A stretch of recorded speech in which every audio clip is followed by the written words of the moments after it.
Buying your first flash is as daunting a task as buying your first set of condoms from a supermarket. The thing is, you don't know which one to get and you can't try them on in the shop. So we're going to give you a guide, 10 things you need to know before buying flash.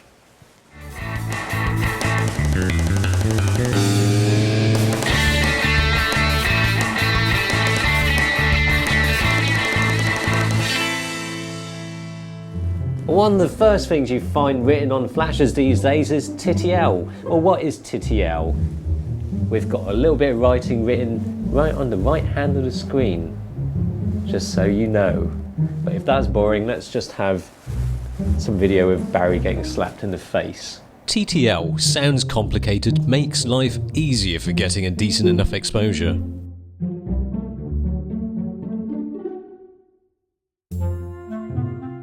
Basically, all you need to know is that it gives you auto metering in real time through the lens. That's amazing, isn't it?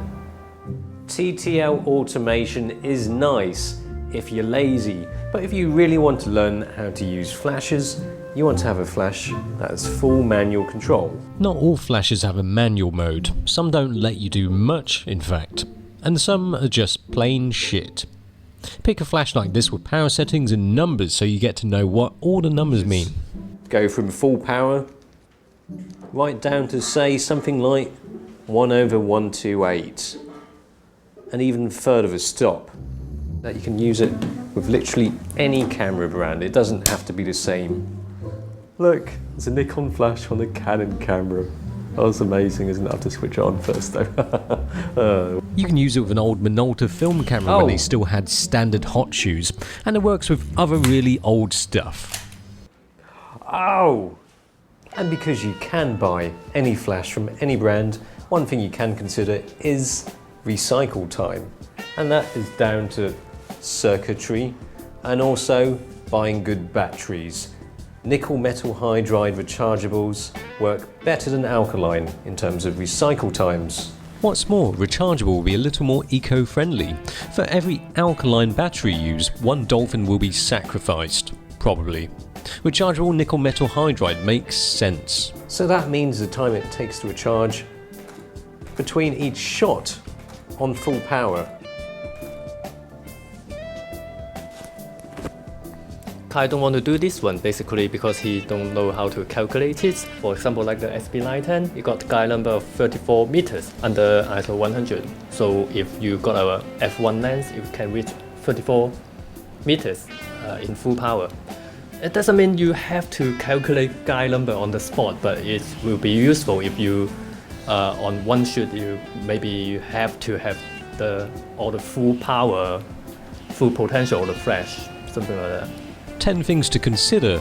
Didn't say all of it will be non-geeky information. Tilty Swively heads give you that extra bit of flexibility in case you want to bounce your flash off the ceiling, bounce it off the walls, bounce the flash off the wall. Or things like reflectors and bits of cards to make the light look just that little bit nicer. I missed the ball, it hit the pipe. Bounce off the wall! For truly creative use of flashes, you have to take the flash off the camera. It's off. Wow, I can just feel the creativity. But you don't need one of these pocket wizards for wireless flash photography, because they have this, a sensor, which can work in a number of ways. Optical trigger, just like what David Hobby did with his Pro Tog Cheap Camera Challenge. Bam! Flash triggers that. Boom. But that doesn't give you TTL flash. This does. Nikon flash, Nikon DSLR with commander mode. So in summary, compatible flash with compatible camera for wireless TTL flash, optical slave, you don't get TTL, or you can get one of these pocket wizards for all of it. TTL goodness wirelessly. One thing you might want to look into when you're buying a flash is the durability. The durability of the flash bulb, the lifetime, because it won't flash forever. Something more expensive like the Speedlight SB910 from Nikon will probably have a longer lifetime than something like this made in China from Yongro. Yeah, I suppose you could just Google it and do your research to find out which one has a better life from users and stuff like that, or you could just do what I'm doing and find out in practice. And there are other features to consider when you're buying a flash. So many that in fact we should have called this 14 things to consider before you buy a flash, but that doesn't make for a very good title, so that's why it says 10. Well, one of the things is temperature control. Sometimes flashes get hot. The Nikon SB910 improved on the SB900. The 900 would shut down when it started to get a bit too hot.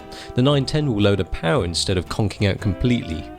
Having a zoom function lets you use it creatively to create a widespread, or you can zoom it in for a more focused, intense beam. Multi-flash. Like that. Great for some rapid burst action that's shots. insane. Then some flashes will have a modelling light, so you can see just exactly what you're going to get before you actually take the picture. Well, not quite what you're going to get, but close enough. So do you get what you pay for? Well, generally yes. You pay more money, you get more flash, quite literally. But when you do buy a more expensive flash, you do tend to get something which is better. Better in terms of functionality, durability, reliability. Sometimes you do get a third-party flash that does a job also. Well, it's down there now, so it's not doing a very good job. The last thing you may want to consider is what kind of photography you want to use the flashes for. If you're using it for something like product photography, then you don't really need something with a crazy multi-flash. So just have a think about what you want to use the flash for, and then buy one with the features right for your photography. You don't need the most expensive flash with the most features, but you need one that works for your kind of photography.